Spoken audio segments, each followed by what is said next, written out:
Ora, boa tarde a todos. Eu, antes de iniciar a minha intervenção, gostaria de dirigir os meus cumprimentos ao Sr. Bastonário da Ordem dos Médicos, gostaria de cumprimentar os Srs. Presidentes das secções regionais e agradecer, não está na sala, mas agradecer ao Sr. Presidente Executivo deste Congresso o convite que me foi dirigido para vir aqui falar da responsabilidade do médico perante o direito. Gostaria também de apresentar os meus cumprimentos aos restantes membros da mesa, ao Sr. Presidente e moderador, Sr. Dr. Álvaro Braz de Almeida, ao Sr. Professor Rui Nunes e ao Sr. Dr. Edson Oliveira. Cabe-me uma tarefa relativamente ingrata, sobretudo tendo em conta o tempo que me foi concedido para proceder à intervenção, à apresentação do tema, mas também tendo em conta o avançado da hora, de vir falar sobre a responsabilidade do médico perante o direito. Digamos que é um tema muito amplo e que digamos, tendo em conta o tempo que me dão, já seria bastante comprimido e, atendendo às circunstâncias, ainda mais comprimido vai ser. Ora, eu vou dividir a apresentação em factos e, digamos, em valorações jurídicas, se quiser. Sob o ponto de vista da realidade, há que dizer que os processos judiciais por negligência no nosso país quintuplicaram desde 2001. Quando comecei a lecionar estas matérias, praticamente não havia acórdãos dos tribunais superiores que eu pudesse apresentar aos meus alunos. Neste momento, basta aceder aos sites dos tribunais superiores, que com toda a facilidade se encontra só num ano 5 ou 6 casos de negligência médica, ou pelo menos, digamos, por erro médico. Depois, se é negligência ou não, isso depois é uma questão que depende da valoração jurídica e que não é sempre tão clara como isso. Os casos ocorrem nas várias áreas da medicina e em todos os domínios ou etapas da atividade curativa. Ao nível da fase de diagnóstico, embora aí seja mais raro aparecer o processo judicial, dado o espaço de valoração que pertence ao médico, mas cada vez há mais exames e meios de diagnóstico de realização obrigatória e a sua omissão pode fundamentar a responsabilidade. Na fase de escolha de tratamento, onde se impõe uma ponderação entre vantagens e inconvenientes e onde a decisão tem que ser racionalizada e fundamentada.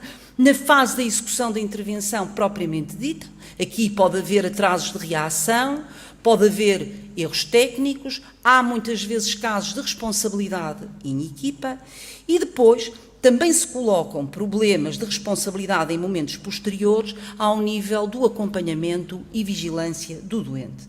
Encontramos de tudo nos acórdãos e sentenças dos nossos tribunais, com uma coisa que é particularmente sensível e que é a desproporção, muitas vezes, entre a gravidade da falha, que é muitas vezes pequena, e a gravidade das consequências. Portanto, encontramos desde uma pinça de 18 centímetros que aparece no campo operatório, da criança a quem não foi diagnosticado uma apendicite e que acabou por morrer, do doente que teve um infarto de miocárdio não diagnosticado e que foi transferido do hospital central para um hospital distrital e que também não sobreviveu, da negligência num parto de que resultaram sequelas, tendo a criança ficado com uma incapacidade permanente total.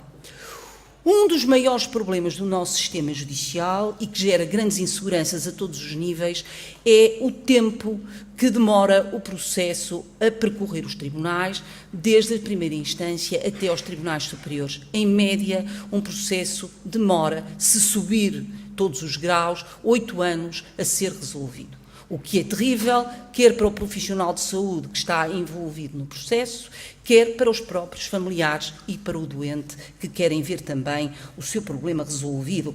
E daí que se tenha vindo a propor e a surgir com insistência a ideia e que já apareceu, por exemplo, no caso dos 6 doentes que cegaram no Hospital de Santa Maria, os processos de composição extrajudicial de conflitos como uma via para resolver mais rapidamente estes problemas.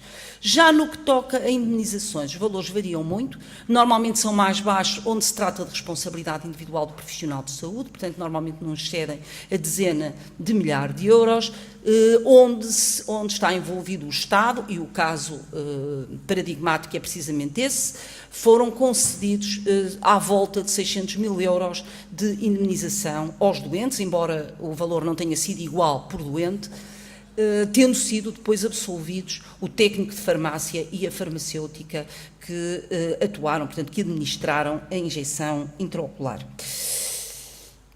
Embora a tendência para o aumento do número de processos judiciais neste domínio seja inegável, e todos sabemos mais ou menos quais são os fatores que contribuem para esse aumento, portanto, o desaparecimento da relação pessoal entre médico e doente, a complexificação da técnica da prestação de cuidados de saúde, a maior consciencialização por parte dos doentes relativamente aos seus direitos, o próprio envelhecimento da população, convém sempre alertar os doentes e os profissionais de saúde também, de que nem tudo o que corre mal se fica a dever a uma negligência ou uma má prática clínica, tratando-se muitas vezes da concretização de riscos próprios associados à prestação de cuidados de saúde, embora possam causar realmente danos e sofrimentos incalculáveis.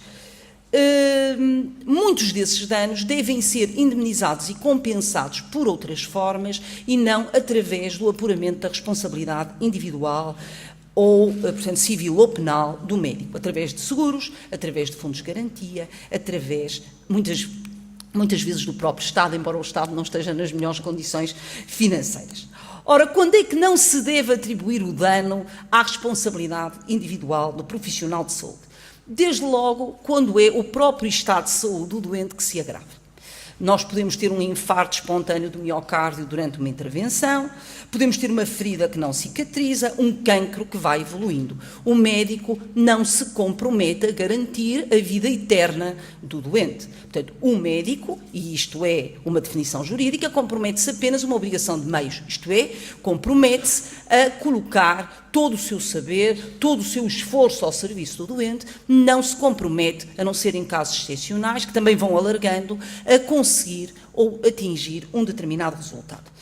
Depois há situações em que se trata da concretização, portanto, o dano resulta da concretização de um risco inerente à própria prestação de cuidados de saúde.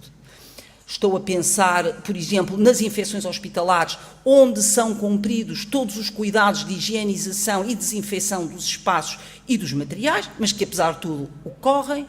Estou a pensar no risco decorrente do funcionamento de equipamentos em si perigosos, mesmo que se tenham todos os cuidados na sua manutenção e na sua calibração. Em França tem-se aceite a existência de uma obrigação de segurança das entidades hospitalares para com o doente, que obriga a responder por danos, mesmo que, efetivamente, a não ser que, desculpem, se comprove a existência de uma causa estranha. Portanto, não deve ser o doente a arcar com as consequências destes riscos e eles devem ser indemnizados, embora entre nós isso seja um bocado difícil, porque a lei de que falou a Sra. Doutora Maria de Belém Roseira, a lei da responsabilidade civil extracontratual do Estado, apenas preveja a indemnização por riscos especiais, portanto, os riscos decorrentes de atividades especialmente perigosas, o que não será o caso de todas as intervenções e de todos os internamentos. Depois, temos hipóteses de erros em que não há violação de deveres de cuidado, ou em que a violação dos deveres de cuidado é relativamente pequena, portanto, falhas de atenção, pequenas distrações, que devem ser também tratadas como riscos próprios do funcionamento da máquina de saúde, como risco da organização, e entre nós já vão sendo, precisamente nessa lei da responsabilidade civil extracontratual do Estado, que desresponsabiliza o profissional de saúde nos casos de culpa ligeira. Portanto, nos casos de culpa ligeira, a obrigação de indemnizar pertence ao Estado e não ao profissional de saúde que atuou. Tem-se feito muito para prevenir o erro de uma forma geral, este erro que se integra na categoria de evento adverso, mais ainda se poderá fazer, até por aproximação a outra atividade de risco, que é a aviação comercial. portanto, a utilização de checklists, a introdução de períodos de descanso obrigatórios, a proibição, sou particularmente sensível a esta proibição, a proibição de conversas estranhas ao bloco enquanto se está a proceder às intervenções. Confesso que a visão da série da Anatomia de Grey causa-me alguma perplexidade, porque eles têm sempre conversas extra-bloco enquanto estão a operar, mas isso é, evidentemente, um risco significativo para o doente. Isto já para não falar no sistema de notificação obrigatória do evento adverso, que já foi introduzido, portanto, um sistema de notificação anónima, voluntária, confidencial e não punitiva daquilo que vai correndo mal, para se identificar os setores de intervenção prioritária e onde se pode corrigir alguma coisa.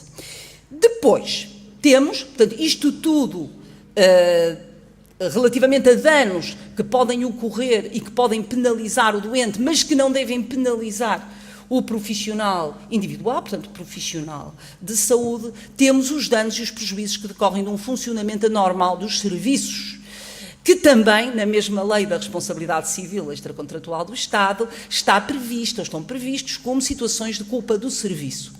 É o próprio serviço aqui que funciona mal, que não mantém os equipamentos, que não treina devidamente o pessoal,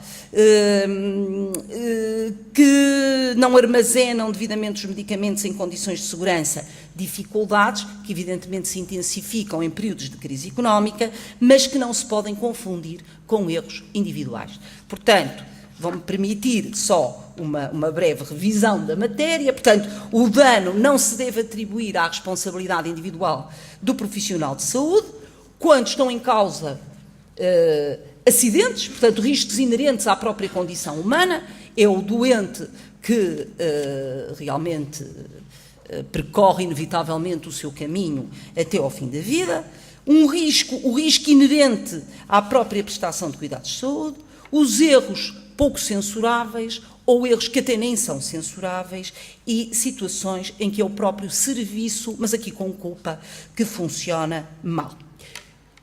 E depois chegamos ao erro efetivamente censurável, ou seja, o erro que se associa a violações de deveres de cuidado.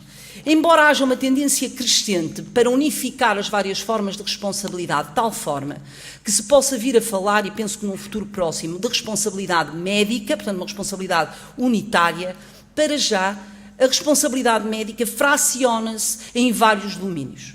E, portanto, nós falamos de uma responsabilidade disciplinar, uma responsabilidade interna, que é efetivada perante os conselhos de disciplina da Ordem dos Médicos, que coexiste com outras formas de responsabilidade disciplinar ao nível das próprias instituições onde o médico trabalha, seja uma responsabilidade disciplinar civil ou laboral, seja uma responsabilidade pública ou disciplinar, ou uma responsabilidade pública ou administrativa onde trabalha para serviços do Estado. E depois, noutro plano, temos a chamada responsabilidade geral, civil ou penal. Portanto, a responsabilidade civil é uma responsabilidade que obriga à compensação e indemnização do dano causado ao doente, e a responsabilidade penal é uma responsabilidade pela prática de um crime que determina a aplicação de uma pena. O crime, por sua vez, pode ser intencional, o que não é frequente neste domínio de atividade, ou negligente. Ora, como o tema deste congresso é o ato médico, dos médicos pelos doentes, eu não podia deixar de chamar a atenção, embora realmente aqui não se trate de lecionar matéria, para um artigo do Código Penal que tem sido utilizado como uma espécie de sucedâneo ou substituto da definição de ato médico. É o artigo 150 do Código Penal que define intervenção médica curativa. Toda a intervenção destinada a diagnosticar doença, debelar sofrimento, tratar mal psíquico ou físico é considerada uma intervenção médica curativa, portanto, com exclusão de muitas outras intervenções, desde que se cumpram determinados requisitos. Abreviadamente, esses requisitos são tratar-se de profissional de saúde ou pessoa legalmente autorizada, existir uma indicação objetiva, portanto, existir o tal saldo positivo na ponderação entre riscos e vantagens da intervenção, existir, por outro lado, uma intenção de curar, portanto, um fator subjetivo, e o cumprimento das leis ex artis. É a partir desse cumprimento das leis ex artis que se avança depois, onde existe intervenção, portanto, onde não se trata de mera omissão, para a possibilidade de responsabilização por ofensas corporais ou por homicídio negligente, caso o resultado se verifique. Portanto, onde existe uma violação das leis ex artis, ou seja, o desrespeito por protocolos, guidelines, ordens de serviço ou o afastamento em relação ao modelo padrão de comportamento do profissional medianamente competente e diligente segundo as circunstâncias, passamos a ter um erro. E o erro afasta, então, esta norma, que é, no fundo, um privilégio jurídico, e obriga o profissional de saúde a confrontar-se com as consequências da sua intervenção. Só que não chega ao erro, como lhes disse há pouco. O erro pode ser uma falha, pode ser o equivalente a um risco, e daí que se enquadra muitas vezes na figura do chamado evento adverso. É preciso que, além do erro, o médico possa ser censurável por esse erro. Isto é necessário que a consequência fosse previsível, fosse cognoscível para o médico e que lhe fosse exigível outra atuação no caso concreto. E isto deixa-nos, de alguma forma, descansados, supondo que o aplicador do direito seja razoável. Portanto, uma coisa é o mero erro, a mera falha, que, para a lei da responsabilidade civil extracontratual do Estado, se for associada à culpa ligeira, nem responsabiliza. Outra coisa é o erro associado a uma violação de deveres de cuidado, que supõe uma análise das circunstâncias e que poderá determinar, esse sim, a responsabilidade penal do médico, onde fosse exigível outro comportamento. Ora bem, estou mesmo a terminar, eu não estou a controlar muito bem o tempo, não sei, ainda tenho 2 minutos. Deixa. No plano da responsabilidade civil, a forma de responsabilidade mais comum é a responsabilidade contratual. Embora, desculpem esta hesitação, embora ao nível da atividade médica hospitalar me pareça que a responsabilidade deve ser apurada com base na lei da responsabilidade civil extracontratual do Estado.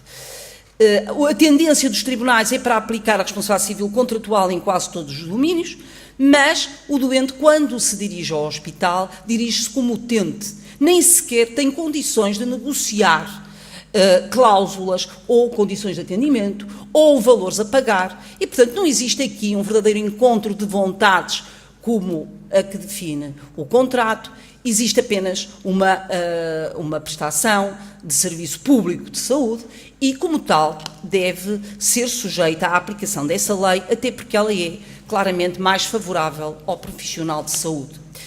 E até muitas vezes ao próprio doente, porque o ressarcimento é melhor garantido com as ressalvas orçamentais existentes através do Estado do que através do património individual. Nas situações em que existe efetivamente responsabilidade contratual, vamos supor o caso de um médico que efetua uma colonoscopia e que no decurso da colonoscopia acaba por causar uma perfuração intestinal, o que se busca em termos de responsabilidade é um cumprimento defeituoso do contrato. Isto é, os contratos são definidos através de uma relação bilateral com prestações principais de ambos os lados, mas depois há uma série de outros deveres que compõem o contrato, que são chamados deveres laterais e que são deveres de correção, deveres de acompanhamento, deveres de boa execução e que podem ter sido violados quando o contrato, quando a prestação de serviços não é devidamente executada. Neste domínio da responsabilidade contratual existe uma presunção de culpa sobre o médico. Entendeu-se que ao doente era muito difícil provar, porque não domina a técnica, provar a violação de deveres por parte do profissional de saúde, portanto, é seu encargo do médico provar que adotou todos os procedimentos adequados e que fez tudo para evitar o dano, no caso que eu dei, a perfuração. Estou mesmo a terminar. Temos outros domínios em que cada vez mais se vai afirmando a possibilidade de apurar a responsabilidade do profissional de saúde. Esse domínio é, sobretudo hoje em dia, o plano do esclarecimento e da obtenção do consentimento do doente. Aqui aparecem e surgem várias questões, como a extensão do esclarecimento. Aqui o Código Penal também nos dá uma grande ajuda, porque também estabelece os tópicos sobre os quais o esclarecimento deverá versar. Todas as questões que também se relacionam com o chamado privilégio terapêutico, ou seja, a possibilidade de não informar de tudo onde esteja em causa algum tipo de prejuízo psíquico ou físico para o doente, situações e casos portanto, da legitimidade dos formulários que são apresentados ao doente. Os tribunais não têm exigido um esclarecimento exaustivo no sentido de exigir ao médico que dê uma lição de medicina antes de fazer a intervenção, mas os formulários são por vezes olhados, com alguma desconfiança, no sentido de que podem corresponder a uma pré-elaboração, a uma rigidez e a uma indeterminabilidade que não é compatível com o livre exercício da autonomia do doente. Os formulários devem ser um suporte e uma forma de comprovar a obtenção do consentimento informado, mas não podem ser o único veículo de esclarecimento e de obtenção do consentimento. Só, então, para terminar, o ónus de provar o consentimento informado ou o consentimento hipotético, ou seja, de que o consentimento teria sido dado mesmo que o doente não tivesse sido informado, pertence ao médico. Portanto, se o não fizer, pode incorrer em responsabilidade por deficiência de informações dadas, e eu estou aqui só no plano da responsabilidade civil, porque também pode haver responsabilidade penal, mas até pode a responsabilidade ir um pouco mais longe, porque uma vez que a intervenção não foi devidamente consentida, além da autonomia do doente, pode estar em causa a própria lesão da integridade física que, não justificada, é ilícita. Ora, eu teria muito mais a dizer, seguramente. Peço desculpa de ter acelerado bastante a exposição, achei que isso conviria provavelmente a todos, mas tenho que compreender que um tema como a responsabilidade do médico perante o direito não é propriamente um tema que caiba facilmente num quarto de hora de exposição. Em todo caso, agradeço a atenção e espero ter sido de alguma forma útil. Muito obrigada.